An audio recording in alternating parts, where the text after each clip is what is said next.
चर्चा बजट बाजार में बैठकर ही हो रही है और इस वक्त हमारे साथ जयंत सिन्हा जी भी जुड़ चुके हैं। जयंत सिन्हा जी, पिछला बजट जब आया था तब आप फाइनेंस मिनिस्ट्री में थे, राज्य मंत्री थे। इस बार जब बजट आया आप एविएशन में हैं। आपके जहन में कोई सवाल उठता है कि अगर आप होते इस वक्त वित्त मंत्रालय से जुड़े होते, वित्त राज्य मंत्री होते, तो कुछ चीज़ें आप ऐसी सुझाते जो और कुछ क्लियर होती, जो जनता के भीतर सवाल है, या लगता है कि नहीं आप भी यही बजट रखते हैं?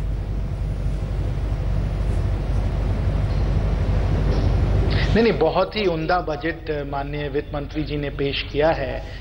इसको और बेहतर बनाना बड़ा ही मुश्किल होगा ज़रूर, क्योंकि जो भी लोगों के मन में बातें थीं, जहाँ जहाँ कमियां थीं, जहाँ जहाँ हमें सुधार लाना था, मुझे लगता है इस बजट ने पूरी तरीके से इसको किया है।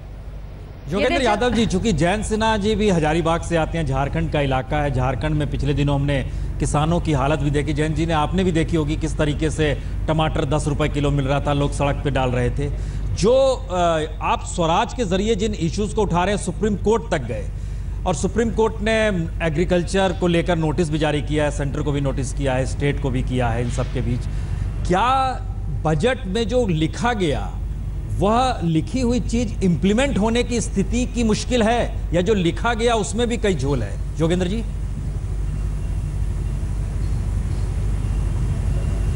पुण्य प्रसन्न, मैं तो हैरान हूँ। कृषि की बात हो रही है, सुबह से कृषि को ये मिला वो मिला। हमने आज किसानों की संसद की एक एक चीज को देखा। कृषि को तो फिर इस बार जुमले मिले, आंकड़ेबाजी मिली, हवाबाजी मिली। कृषि को मिला क्या? इस बार पहली बार किसान ने दरअसल कुछ उम्मीद की थी, कुछ हवा थी कि भाई हाँ इस बार कुछ होने वाला है किसान के लिए। इनकम के नाम पे वही बात दोबारा जुमला की 5-6 साल में डबल कर देंगे। अरे भाई कौन करेगा, कैसे करेगा, इसकी कोई ब्लूप्रिंट नहीं, कोई खबर नहीं। किसान के लोन की मुक्ति की बात थी, लोन छोड़िए ब्याज से मुक्ति तक भी नहीं हुई। सवाल ये था कि क्या किसान को आपदा से राहत दी जा सकती है। फिर वही प्रधानमंत्री फसल बीमा योजना, जो कि बहुत सफल योजना नहीं है, जिससे फायदा अगर किसी को हुआ है तो बड़ी बड़ी कंपनियों को फायदा हुआ है।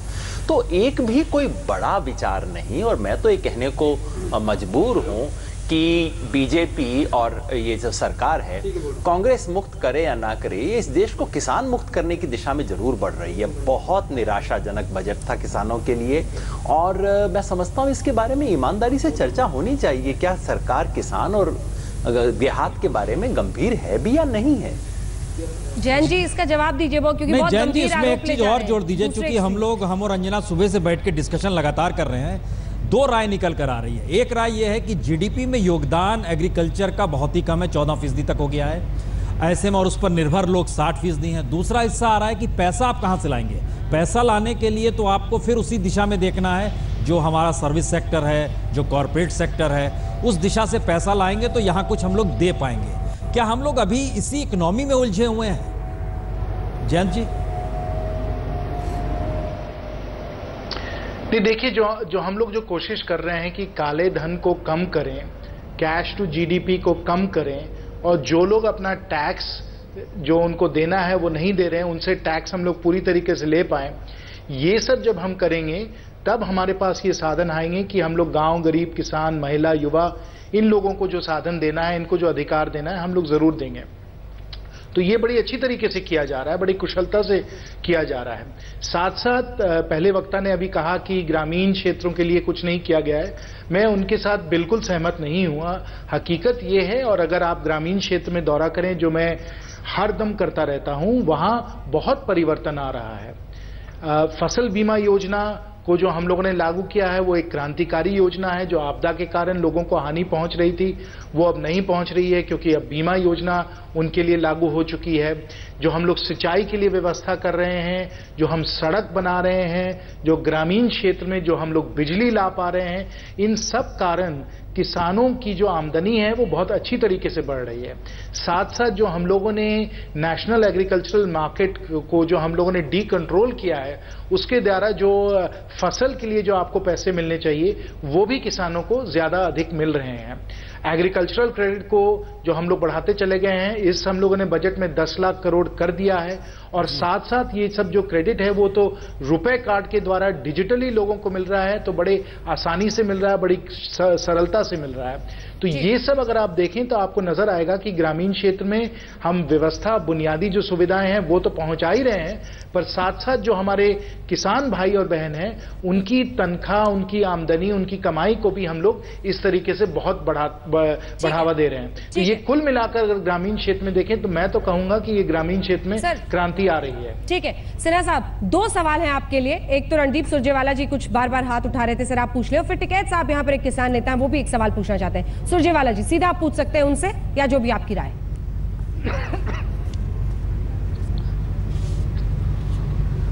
सबसे पहले अंजना जी धन्यवाद। जयंत भाई ने ये तो मान लिया कम से कम कि जब उनके पास पैसा आएगा, और वो कब आएगा ये भगवान जाने, तभी वो किसान की आय बढ़ाएंगे। क्या वो सीधी सी एक बात बता सकते हैं? सरकार का ये वायदा है कि वो इनकम दुगनी करेंगे और लागत पर 50% मुनाफा देंगे। ये मोदी जी और बीजेपी के घोषणा पत्र में है। ये कब तक लागू कर देंगे वो तिथि बता दें, और कैसे करेंगे उसका प्रारूप, तरीका, कदम क्या है बजट में या बजट के अलावा जो उठाए हों। दूसरा, किसान कर्जदार है, किसान के कर्जे माफी, ब्याज माफी की मांग केवल कांग्रेस नहीं, केवल स्वराज अभियान नहीं, सब उठाते रहे हैं।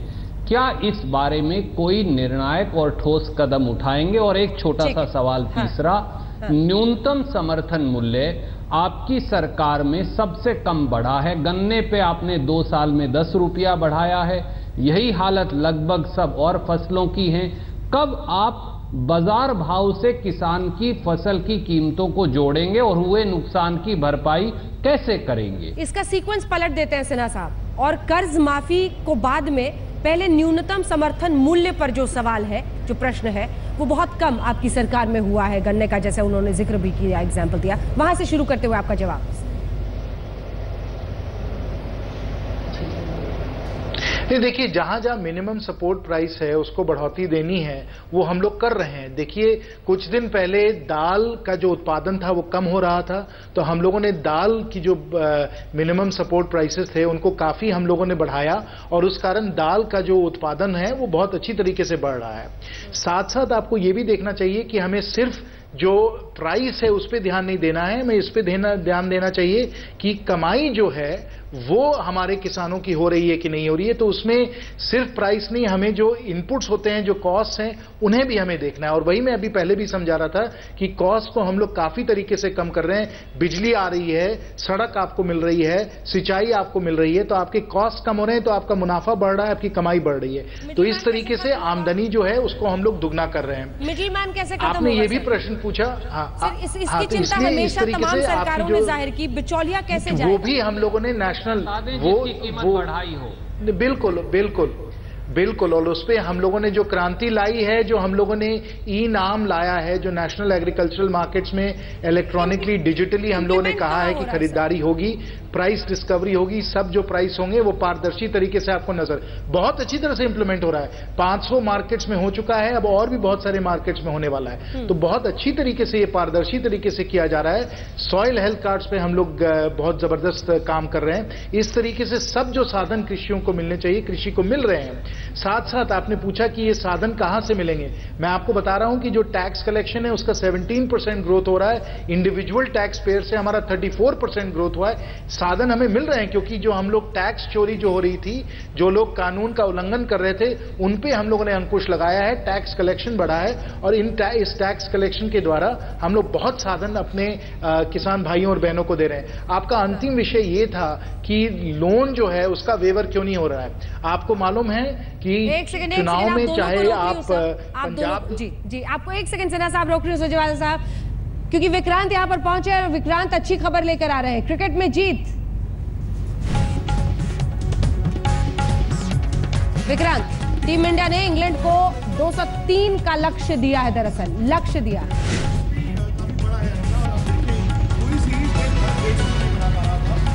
एक मैच भारत हारा, दूसरा जीता, लेकिन आज जबरदस्त बल्लेबाजी।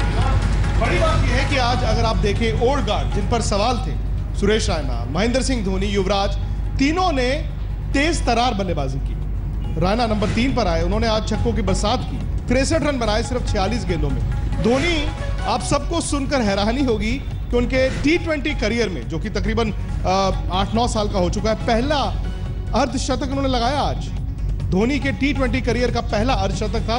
और युवराज सिंह, वो वर्ल्ड T20 वाले आज दिख रहे थे, 10 गेंद में उन्होंने 27 रन बनाए। और बड़ी बात यह कि भारत जो कि स्ट्रगल कर रहा था पूरी सीरीज में, आज 12 छक्के भारतीय बल्लेबाजों ने लगाए। ये वैगन व्हील है रैना का, और रैना का जो फेवरेट एरिया है, आप कवर्स, एक्स्ट्रा कवर और उसके बाद लॉन्ग ऑन मिड विकेट, वहीं पर उन्होंने ज्यादातर रन बनाए। खास बात यह थी कि रैना ने स्ट्रगल नहीं किया। उन्होंने आकर शुरू से ही चूंकि रन तेज बनाने शुरू कर दिए तो दबाव उन पर नहीं रहा, दबाव सामने वाले बल्लेबाज पर नहीं रहा। आखिरी 10 ओवर में भारत ने तकरीबन 130 रन बनाए, जो कि आप अपने आप में कह सकते हैं कि विकेट भी अच्छा था। और चूंकि बैंगलोर में हाई ऑल्टीट्यूड होने के कारण हवा पतली है, थिन एयर है, तो गेंद ट्रैवल भी ज्यादा करता है। अच्छा विकेट, अच्छा तेज आउटफील्ड, और चूंकि गेंद ट्रैवल करता है हवा में, इस लिहाज से रन अच्छे हैं। लेकिन यह कहना गलत होगा कि भारत जीत गया, क्योंकि बल्लेबाजों ने अपना काम कर दिया। यहां से गेंदबाजों को मैच जिताना है, बल्लेबाजी के लिए विकेट अच्छा है। यह रैना का वैगन व्हील था। और रैना के अगर आप बल्लेबाजी की बात करें, 5 छक्के लगाए उन्होंने आज, और जो उनका फेवरेट एरिया है लॉन्ग ऑन और मिड विकेट के ऊपर, ज्यादा लंबे हिट उन्होंने वहीं पर लगाए। उसके अलावा धोनी 35 गेंद 56 रन, और धोनी खुद अपने आप को आज पूछेंगे कि मुझे 75 मैच क्यों लग गए पहला अर्धशतक बनाने के लिए इस फॉर्मेट में। हालांकि इस फॉर्मेट के सबसे कातिलाना बल्लेबाज थे, शायद ऊपर बैटिंग नहीं करते थे। आज उनकी बल्लेबाजी 8वें ओवर में आ गई और गेंदें उनको ज्यादा मिली, लेकिन उन्होंने भी अपने जो फेवरेट उनके स्पॉट्स हैं लॉन्ग ऑफ, लॉन्ग ऑन और मिड विकेट, यहीं पर ज्यादा रन बनाए। 3 छक्के धोनी ने भी लगाए। लेकिन कमाल की पारी युवराज सिंह भी खेल गए, जिन्होंने वनडे टीम में कमबैक किया था। दोनों T20 मुकाबलों में वो ऑफ कलर रहे। यहां तक सवाल खड़ा हुआ कि क्या वाकई में T20 युवराज सिंह के लिए सही फॉर्मेट है। आज वर्ल्ड कप 2007 वर्ल्ड T20 की याद आई, जिस तरह उन्होंने 6 छक्के लगाए थे। आज एक ओवर में उन्होंने 3 छक्के और 1 चौका मारा। जी विक्रांत, एक जवाब ले लिया जाए जयंत सिन्हा जी से। वो भी मैच खूब देखते हैं। क्रिकेट देखते हैं। जयंत सिन्हा जी, ये पहला मैच है BCCI के जरिए नहीं हो रहा है, और उसमें जो संभालने वाले लोग हैं वो पुराने CAG के हैं, विनोद राय जी, राम गुहा साहब हैं जो कि इतिहासकार हैं, डायना एडुल जी हैं। तो ये पहला मैच है जिसमें आप कह सकते हैं पॉलिटिशियन नहीं है, और सुप्रीम कोर्ट ने उन हाथों में दे दिया है जो देश में अलग अलग इंस्टीट्यूशंस चलाते रहे और पढ़ाई लिखाई के जरिए चीज़ों। कैसा लग रहा है अगर ये मैच भारत जीत जाता है तो किसको कहा जाएगा कि अच्छा संभाला जा रहा है? नहीं, भारत के लिए आज बहुत खुशी का दिन है, क्योंकि पहले सदन में छक्के लगे, फिर मैदान में छक्के लगे। तो इसलिए मैं कहता हूं कि आज भारत को बहुत इससे सब लोगों को बहुत खुशी होगी कि इस तरीके से हम लोगों ने उमदा खेल सदन में भी किया और अब मैदान में भी कर लिया है। और खासकर आपको तो मालूम ही है कि धोनी जी हमारे रांची झारखंड के हैं, तो मुझे और भी खुशी है। और भी मैं आपको पूरा भरोसा दे रहा हूं कि छक्के लगे। अच्छा, एक बात बताइए, हम दोनों को अगर मिक्स कर दें, आपने एक अच्छा जिक्र किया, फिलहाल जो किसानों की खुदकुशी हर 6 घंटे में एक होती है, अब छक्के का जिक्र कर रहे हैं, ये खुदकुशी इस दौर में थमी नहीं है। अगर किसानों तक सब कुछ पहुंच रहा है, सारी चीजें अनुकूल हैं, तो किसान खुदकुशी क्यों करता है?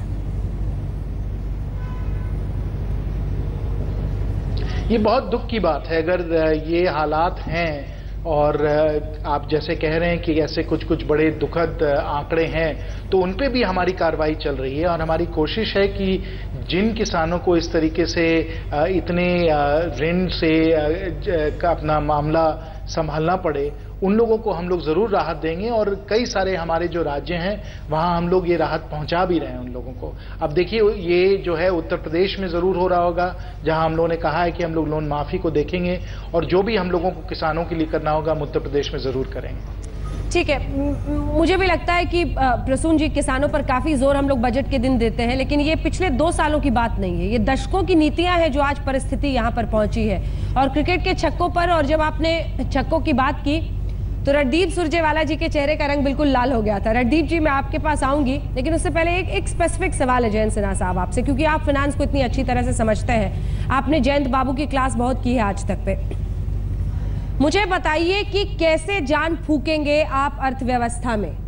ये बहुत बड़ी चिंता है सर, क्योंकि आपने कुछ सेक्टर्स में थोड़ा पुश दिया है, लेकिन बड़े पैमाने पर जैसा कि तमाम एक्सपर्ट्स कह रहे थे, कुछ आउट ऑफ द बॉक्स या कुछ भी ऐसा बड़ा नहीं दिखता है जो 8 नवंबर को आपने धमाका किया था उसके मुकाबले। तो ऐसा क्या है जिससे लोग खर्च करेंगे, डिमांड होगा और एक बार फिर से हम ऊपर की तरफ ग्राफ ले जाएंगे? नहीं, वो इस बिग बैंग की जरूरत ही नहीं थी। हमें सिर्फ छक्के मारने थे और हम लोगों ने मारे हैं। आप ग्रामीण क्षेत्र में देखें, वहां हम लोगों ने नरेगा को 48,000 करोड़ दिया है और जो ग्रामीण क्षेत्र में जो हम लोगों को बुनियादी सुविधाएं देनी है उस पे हम लोगों ने जोर दिया है। हाँ। इस कारण ग्रामीण क्षेत्र में जो हमें प्रोत्साहन देना था हम लोगों ने पूरी तरीके से किया है। अगर हम अब शहरी क्षेत्र को देखें, यहां हम लोगों ने जो हाउसिंग को प्रोत्साहन दिया है, जो आवास को हम लोगों ने प्रोत्साहन दिया है, हाउसिंग का मल्टीप्लायर इफेक्ट बहुत जबरदस्त होता है, तो वहां एक कंजम्पशन को हम लोगों ने बूस्ट दिया है। साथ साथ जो हम लोगों ने टैक्स कम किया है और अक्रॉस द बोर्ड यानी हर टैक्स पेयर को 12,500 रुपए की राहत मिलेगी और इसके द्वारा वहां भी कंजम्पशन को हम लोगों ने बूस्ट दिया है। तो इस तरीके से हम लोगों ने अर्थव्यवस्था को बहुत गति इस तरीके से दी है और जो वी शेप्ड रिकवरी आ रही थी डिमोनेटाइजेशन के बाद, वो मुझे लगता है बहुत जोर पकड़ लेगी। ठीक है सुरजेवाला जी, 2 लाइन में कंक्लूडिंग रिमार्क आपकी तरफ से।